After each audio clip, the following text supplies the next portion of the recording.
For generations, the Salish have gathered at the medicine tree to remember creation stories, but also look forward to the future. And even though much of the tree was snapped off during a huge windstorm a decade ago, it still has deep significance for the tribe. This week, volunteers cleaned up brush, removing trash carelessly tossed aside at this sacred site, showing respect so the tribe can gather along the river twice a year for lessons, prayers, and offerings.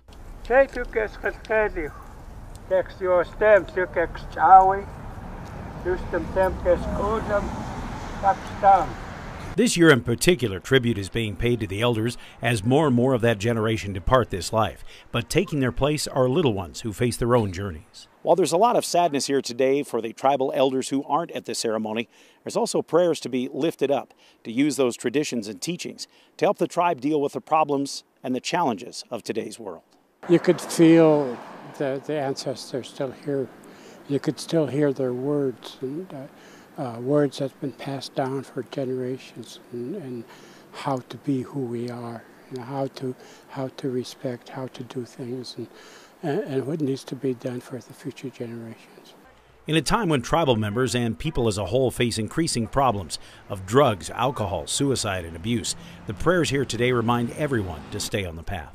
The time through thousands of years getting here, some things have changed, but the values that we have and the values that were given to us by our ancestors don't change.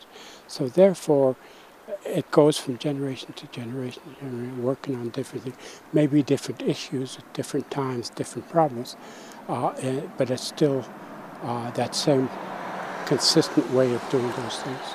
And even though the medicine tree has special significance for the Salish, it's a gift they willingly share with others, asking for the same respect and opening the door to the same reassurance and peace they feel here.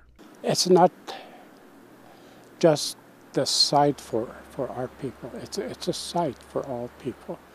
And we, even though it was created through our culture and our way, what we do here is not generally just for us. It's for all mankind, all humans, all our environment. Like I said earlier, it's all living things that we find and teach our children to respect. On the Bitterroot River, Dennis Bragg, MTN News.